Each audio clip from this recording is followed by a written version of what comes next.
మేము పూజిస్తాం, ధనుష్కి అభిషేకం చేస్తాం. బంగారపు ధనుస్సు నేనే చేయించా. కూడా ఆ బంగారం ఎక్కడి నుంచి వచ్చిందో చెప్పడం, ఇన్కమ్ ట్యాక్స్ కట్టలేదు ఆ విషయం చెప్పడం. ఇక్కడ రామాలయంలో ధనుస్సు నేనే, ఎవడు చేయించమన్నా నేను? నువ్వేం చేయించక్కల, రాముడు చెప్పిన రాజ్యంలో ఉన్నట్టుగా నీతిగా ఉండు. నువ్వు ధనుస్సులు చేయించక్కల, గొట్టాలు చేయించక్కల, గొడుగులు చేయించక్కల. మనం వంకరగా సంపాదించి అడ్డగోలుగా 100 కోట్లు సంపాదించి బాగా నేర్చుకున్న విద్య ఏంటంటే ఈ వచ్చిన పుళ్ళు కిరీటాలు చేస్తామండి. హనుమంతుడు తోక్కి తొడుగుతా ఉండి ఎవడికి తోక్కి తొడక్కు, హనుమంతుడు తోక వదిలే. ఆ గొట్టం నేనే చేయించానని సిగ్గు లేదు చెప్ప. ఆ బంగారం ఎలా వచ్చింది చెప్పు, ఆ బంగారం ఎలా వచ్చింది? ఎన్ని లాభాలు వేసుకుంటే వచ్చింది, ఎంత మోసం చేస్తే వచ్చింది?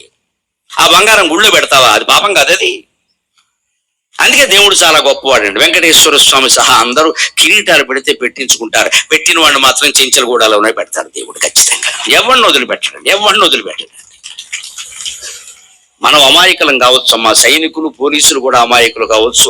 భగవంతుడు అమాయకుడు కాదు. గమనించి జాగ్రత్త. ఎవడికి పడే వాత వాడికి పడిపోతుంది. ఎన్ని కేజీలు కిరీటం పెట్టినా పెట్టించుకుంటాడు. తోసేవాడిని తోసే చోటగా తోసేస్తాడు. ఇది కొట్టేస్తాడు, అది కొట్టేస్తాడు. ఇది గ్రహించకపోతే మన జీవితాల్లో ఎప్పటికీ మార్పులు రావండి.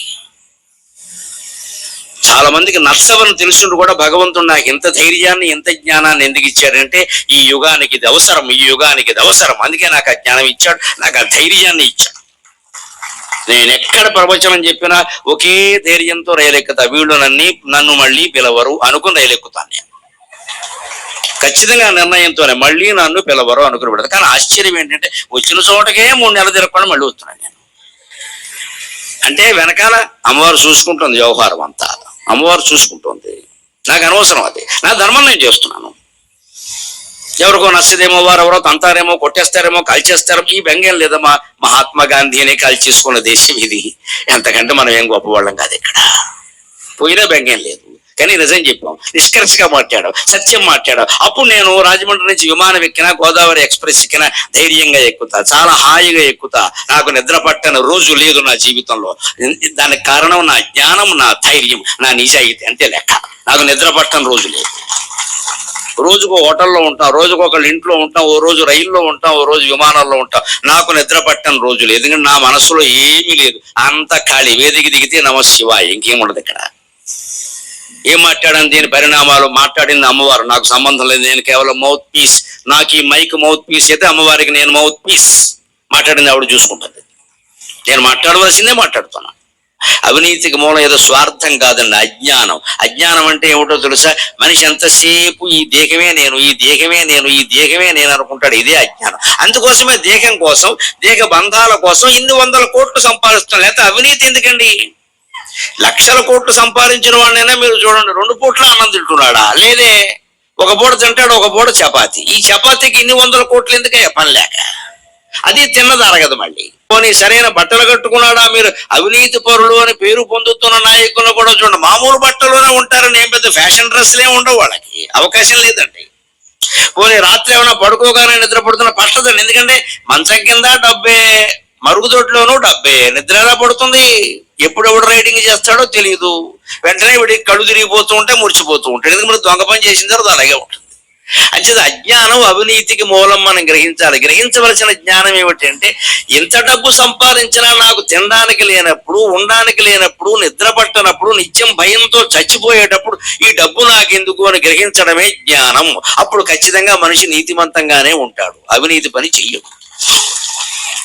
కోట్లు మింగేయాలి, మనకి కాంట్రాక్ట్ చేపట్టి రోడ్డు మీద సిమెంట్ వేయకుండా మట్టి వేసేస్తే మనకి బాగా కలిసి వస్తుంది కదా. పైగా మళ్ళీ 6 నెలల్లో రోడ్డు చెడిపోతే ఆ కాంట్రాక్ట్ మనకే ఇస్తారు కదా, ఇంకోసారి వేసి ఇచ్చే కదా అని ఆలోచన వచ్చినప్పుడు ఏం చేయాలంటే, ఈ కంకర్రాళ్ళు వేయకుండా, మనం సరైన సిమెంట్ వేయకుండా ఇసుకేసేసి మట్టి వేసేసి చేసిన పాపం ఉంది.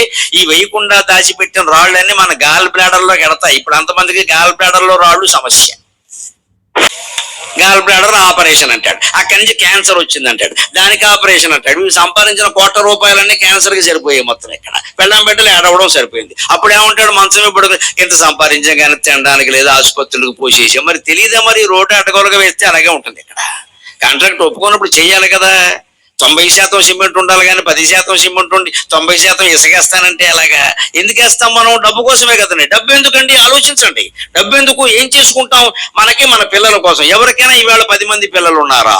ఇక్కడున్న పెద్దవాళ్ళు, నా వయసు వాళ్ళు, 60 ఏళ్ళు దాటిన వాళ్ళు ఎవరిని పలకరించినా మీరు మేము అన్నదమ్ములం 5గురం అండి, అప్ప చెల్లెళ్ళు 6గురు అండి ఇలా మాట్లాడతారు. మా కాలంలో ఉండేవారు. ఇవాళ ఎవరికి లేరండి. మేమిద్దరం మాకిద్దరం అంతే.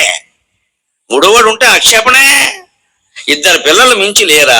లక్షల కోట్లు సరిపోవడం లేదా? ఇది అజ్ఞానం కాకపోతే ఏమంటారండి దీన్ని?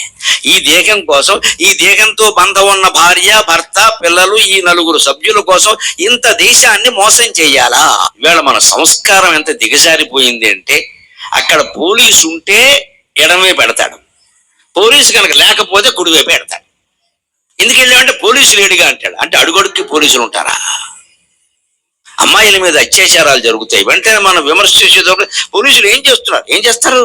నువ్వు తాగేసి చేస్తే నేను తాగమని వాడు చెప్పలేదే. తాగిన వాడే మాట్లాడతాడు ఈ మాట. అంటే వీడు చేసే పని వీడు మాండవు, అది పట్టుకోవాలి. తాను చేసే దొంగతనానికి సిగ్గుపడకుండా నన్ను పట్టుకోకపోవడం పోలీసు తప్పు అంటే ఈ భాషకి వ్యాఖ్యానం ఎవరు చేస్తారండి? నువ్వు ముందు నీ పనికి నువ్వు సిగ్గుపడాలో వద్దా? ఆయన పట్టుకోవడం పక్కనెట్టు. ఇన్ని వేల మంది ఇక్కడ కూర్చున్నారు. మీరు పోలీసులు 1000 మంది ఉండరండి, 100 మంది కూడా ఉండరండి. ఈవేళ కూడా 10 మందో 15 మంది ఉండుంటారు. ఎలా కాపాడుతారండి ఎవరైనా? ఇవాళకి ఏమైనా దివ్య శక్తులు ఏమైనా ఉన్నాయా? మనం క్రమశిక్షణగా ఉండాలి, మనం పద్ధతిగా ఉండాలి. ఏదైనా జరిగితే వాళ్ళు వస్తారు. మనం చేసే వంకర పనులన్నీ చేసేసి పోలీసులు లేని సమయానికి ఎక్కడ ఏ నీరు చోట్ల ఉంటారు? ఎవరైనా శ్రీ మహావిష్ణువు దశావతారాల ఎక్కడ పడితే అక్కడ అవతరించడానికి. వాళ్ళ కష్ట సుఖాలను కూడా మనం అర్థం చేసుకోవాలి బాగా. పోలీసులు ఇవాళ పోలీస్ శాఖలో అందుకే వచ్చిన గొప్ప మార్పులు 2 రాష్ట్రాల్లో కూడా నేను చూస్తున్నాను. మిత్రమండల కింద ఉండే ప్రయత్నం కూడా జరుగుతుంది. మనకు దాని గురించి 4 మాటలు చెప్పడం, ఇది మేము మీ మిత్రులం అయ్యా, మేము శత్రువులు ఏం కాదు, మిమ్మల్ని కాపాడటం కోసం మేము ఉన్నాం, మీ మీద పెత్తనం చేయడానికి కాదు. మనం కూడా అర్థం చేసుకోవాలి ఆ విషయం. మన ఒక వ్యక్తిగత స్వేచ్ఛ మొత్తం దేశ రక్షణ కంటే ఎక్కువ. మేము హైదరాబాద్ లో చూస్తూ ఉంటామండి, డ్రంక్ అండ్ డ్రైవ్ ఎంత దరిద్రంగా తయారంతో తెలిసే పరిస్థితి. నిన్నగాక మొన్న జరిగిందండి. ఒకే రోజు 3 ప్రమాదాలు, ఒకే రోజు 2 గంటల్లో. ఏం చేస్తారమ్మా పోలీసులు? చివరికి ఆడవాళ్ళు కూడా మొదలెట్టారమ్మా, నమ శివాయ నమ శివాయ నమ శివాయ. అందుకే నేను పల్లెటూళ్ళలో మహిళలను చూస్తే నమస్కారం పెడతా. మీకు దుర్వ్యసనాలు ఉండే అవకాశాలు చాలా తక్కువ. పట్టణాలకు రాక వచ్చి చెడిపోకండి అమ్మా. హైదరాబాద్ అసలు రాకండి, పని లేదు మీకు ఇక్కడ. పట్టణాల్లో పరిస్థితులు వేరుగా ఉన్నాయండి.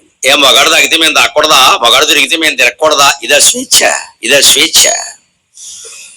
కనీసం ఇదివరకు సగం జాతి మీద అందరికి నమ్మకం ఉండేది. మహిళలు చెడిపోరు, మహిళలు తాగరు, మహిళలు సిగరెట్లు కాల్చరు, ఇవన్నీ ఉండేవండి. ఇప్పుడు అవి ఏం లేకుండా పోయే. మొత్తం అంత సమానం. దేంట్లో? చెడిపోవడంలో, బాగుపడడంలో కాదు.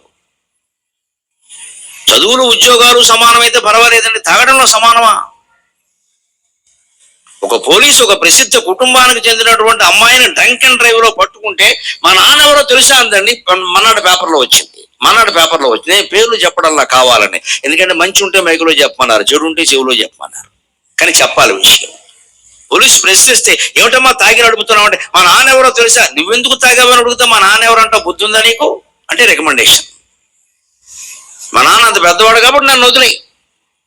పైగా రోడ్డు మీద అమ్మాయి పెద్ద గొడవ, పోలీసులు కొట్టినంత పనిచేసింది.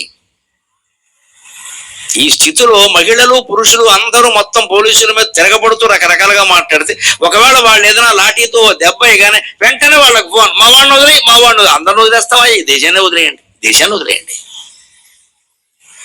అందుకే నేను మొహమాటం లేకుండా భగవత్పాదాల సాక్షిగా చెబుతున్నా. ఇప్పటికీ రాజకీయ నాయకులు కల్పించుకుని ఫోన్లు చేయకుండా ఉంటే IAS IPS అధికారులు చాలా చక్కగా పరిపాలన చేస్తారు, చాలా చక్కగా చేస్తారు. ఉండొచ్చండి 10% వాళ్ళలో కూడా పొరపాటు మనుషులు. మనలో లేరా అండి? మనలో లేరా? వాళ్ళేనా? ఎందులో లేరు? ఆకుకూరల వాడిని బొట్ట తీసి దులపవయ్యా అంటే అందులో 10% పనికిమాలిన కూర ఉంటుందమ్మా. 90% బాగుంటే చాలు కదా. ఒకరున్నారు, ఇద్దరున్నారని మాట్లాడద్దండి. మనం ఏం చేస్తున్నాం ఇక్కడ? అది ఆలోచిస్తే అర్థమవుతుంది. ఇక్కడ అసలు తాగడమే తప్పు అన్నప్పుడు తాగి నడిపావా? తాగడమే తప్పు అన్నప్పుడు తాగడంతో చేసిన ఏ పనైనా తప్పే. దాని గురించి ఎవరు అడగకూడదా? నీ మూతి దగ్గర ముక్కు దగ్గర ఏం పెట్టకూడదా? నువ్వు దానికి రికమెండేషన్ చెబుతావా? వాళ్ళ అబ్బాయిని వీళ్ళ మేనల్లోని అంటాను. పొరపాటున ఏమైనా లాఠీ జడిపిస్తే వెంటనే పోలీసులు దుశ్చర్యలు, ప్రజలపై ప్రతాపం. దుశ్చర్య ఏమిటండి? ఇది లాఠీ వాళ్ళకి ఇచ్చింది ఎందుకండి?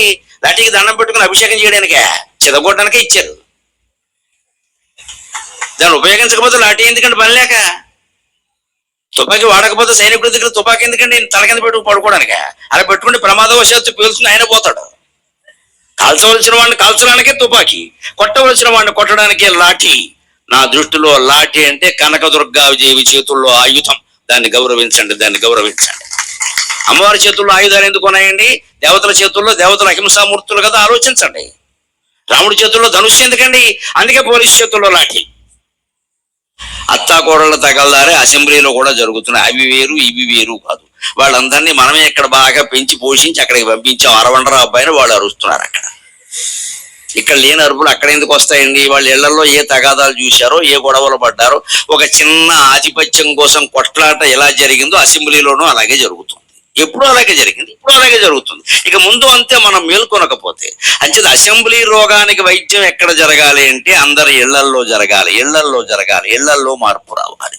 ఓ చిన్న ప్రసాదం పంచిపెట్టడానికో, ఇంటికి వచ్చిన వాడికి ముష్టి వేయడానికో అత్తాకోడళ్ళు ఇద్దరు దెబ్బలాడుకున్నారు అంటే ఈ ఆధిపత్య పోరాటం ఎటువంటిదో, ముఖ్యమంత్రి పదవి కోసమో మంత్రి పదవి కోసమో ఇద్దరు నాయకులు దెబ్బలాడుకుంటారంటే ఆ ఆధిపత్య పోరాటం కూడా అటువంటిది. తేడా ఏం లేదు ఇక్కడ. దానివల్ల ఆనందము ఒకటే, అది పోతే కలిగే దుఃఖము ఒకటే. ఇందులో అనుమానం ఏం లేదండి, ఇందులో సందేహించాల్సిందేం లేదు. ముందు ఇక్కడ మందు వెయ్యాలి మనం. మన మనస్సులో ఎందుకు ఇంకోడిని మించిపోవాలనే కాంక్ష కలుగుతోంది అసలు. చెప్పడం లేదమ్మా, నన్ను మన్నించండి. మహిళలు మారితే ప్రపంచం అంతా మారుతుంది. మహిళల ముందు దేశభక్తిని పిల్లలకి నూరు పోస్తే దేశం చాలా బాగుంటుంది, దేశం చాలా బాగుంటుంది. ఈ సభకి వచ్చిన మహిళలందరినీ నా మాతృస్వరూపంగా భావించి నమస్కారం పెట్టి కోరుతున్నా. పిల్లలకి సైనికుల గురించి చెప్పండి, పిల్లలకి సైనికుల గురించి చెప్పండి, పిల్లలకి రైతుల ప్రాధాన్యం గురించి చెప్పండి. మట్టి పిసుక్కున్న వాడికి నా కూతురు ఎవరైనా వంకర మాటలు మాట్లాడకండి అమ్మా. మట్టి పిసుక్కున్న వాడికి ఇవ్వకుండా ఇంకోటికి ఇస్తే పీక పిసికేస్తాడమ్మా, జాగ్రత్త. మట్టి పిసకడమే నయం. పీక పిసికేవాడి కంటే మట్టి పిసికేవాడు చాలా మంచివాడు. అమెరికాకి, ఆస్ట్రేలియాకి పంపిస్తున్నాం అమ్మాయిలను సంబంధాలు ఇచ్చి. వాడు విమానం దిగితే చాలు, ఏమిటో ఒక విమానంలోంచి అదో లగేజీ కూడా దిగుతుంది, వీడు కూడా దిగాడు. పెద్ద విషయం కాదు ఇక్కడ. అంతే, మా అల్లుడు విమానం ఎక్కాడు, మా అమ్ముడు విమానం ఎక్కాడు. వాడు అమ్మాయిని పాడెక్కించేస్తాడమ్మా. ఎక్కడెక్కడో ఎంత దూరం అయితే అంత గొప్ప, ఎంత డబ్బు ఉంటే అంత గొప్ప, ఎంత పదవి ఉంటే అంత గొప్ప అని ఆలోచిస్తున్నాయి.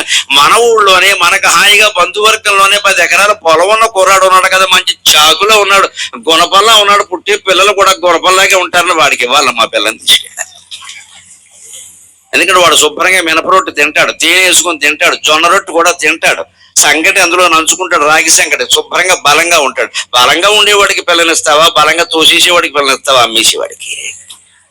శరీర బలం చూడాలి, ఆత్మబలం చూడాలి, మనోబలం చూడాలి, అప్పుడు పిల్లనివ్వాలి. డబ్బులు కాదు చూడాల్సింది. ఇవాళ అదేమి లేదండి, సాఫ్ట్వేరేనా, ప్యాకేజీ ఎంత, ప్యాకేజీ దాని కింద చాలా లీకేజీ ఉంటుంది. ఎన్ని లక్షల ప్యాకేజీ ఉంటే అంత గొప్ప. కానీ సాఫ్ట్వేర్ ఉద్యోగస్తుల్లో చాలా మందికి పిల్లలు కలగడం లేదు. గమనింతురుగాక, గమనింతురుగాక, గమనింతురుగాక. నా పిల్లలుగానే భావించి చెబుతున్న వారికి కూడా విపరీతమైన ఒత్తిడికి లోనవుతున్నారు. కూర్చున్న చోటు నుంచి లేవడానికి వీల్లేదమ్మా. అందులో ఇవాళ వర్క్ ఫ్రమ్ హోమ్ వచ్చిన తర్వాత మరీ దారుణంగా ఉంది పరిస్థితి. రోజంతా అలా కూర్చోవడమే, రోజంతా అలా కూర్చోవడమే. పైగా ఇవాళ పత్రికల్లో మీరు చూసుంటారు, అలా రోజంతా కూర్చోవడం వల్ల ఒళ్ళు లేకపోయింది, మళ్ళీ దానికి సైకిల్ దొక్కుతాట. అది తద్దినం అయితే ఇది అధిక మాసం తద్దినం. ఇది ఒళ్ళు లావెక్కాల చేసుకోవడం ఎందుకు, మళ్ళీ వ్యాయామాలు ఎందుకు ఇక్కడ పని లేక, అడుసు దొక్కనేలా కాలు గడుగనేలా అని.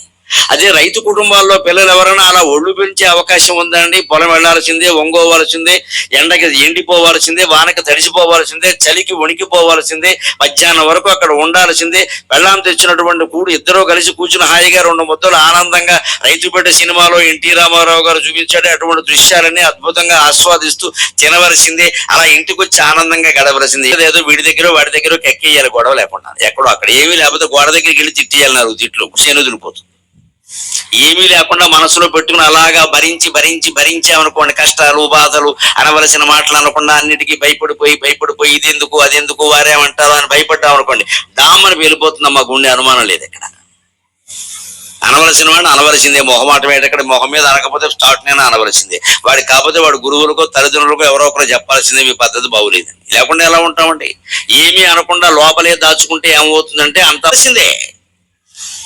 ఊరుకోవడం సహనం, అది చేతకాంతనం అవుతుంది. అది ఎప్పుడు ఊరుకోవాలి అంటే వేదాంత శాస్త్రం చదివిన వ్యక్తిగా స్పష్టంగా చెబుతున్నా, మాటకి మాట అనేసి ఆ తర్వాత 2 మాటలు మర్చిపోవాలి. అది వేదాంతం అంటే. అనకుండా ఊరుకోవడం చేతకాంతనం. మనం తప్పు చేయలేదండి, మనం ఎవడో అన్నాడు, ఎందుకు పడాలి? వాడి పాపాన్ని వాడు పోతాడు, కుదరదు. మన పాపాన్ని వాడు పోయేలా చేయాలి. ఎందుకంటాడు? అసహనం, అది అసహనం అనవసరం. అది అనవలసిన మాట అనేయాలి. నన్ను అనలేదు, నేను మనం తప్పు చేయాలి. మనం తప్పు చేసామనుకోండి, హాయిగా దండం పెట్టి ఒప్పేసుకో, నిజమే అన్న నువ్వు కాబట్టి చెప్పావు, లేకపోతే నా తప్పు నాకు తెలిసేది కదా, ఒప్పేసుకోవాలి. అక్కడ కూడా మొహమాట వద్దు. మనం చేయకుండానే వాడు అపార్థం చేసుకుంటే స్పష్టం చేయండి విషయాన్ని. నువ్వు అపార్థం చేసుకుంటున్నావు అబ్బాయి, నేను ఆ పద్ధతిలో నేను అనలేదు, ఆ పని నేను చేయలేదు అని చెప్పండి. అప్పటికే ఏదో అనడం, బావా నీ మాట ఏమిటి అని అనేయండి ఓ మాట. ఎప్పుడు ప్రశాంతంగా ఉండాలి అంటే, వాడన్న మాట మనమన్న మాట 2 మర్చిపోయి మనసులో నమశివాయ నమశివాయ నమశివాయ, అది ప్రశాంతత. అనకుండా కూర్చుని ప్రశాంతంగా ఉందామంటే లోపల తనతోనే ఉంటుంది. ఇది ఏదో రకంగా ఎప్పుడప్పుడు రోగం వచ్చేస్తుంది ఖాయం. అంచేది అనేటివే మంచిది, గొడవ లేకుండాను.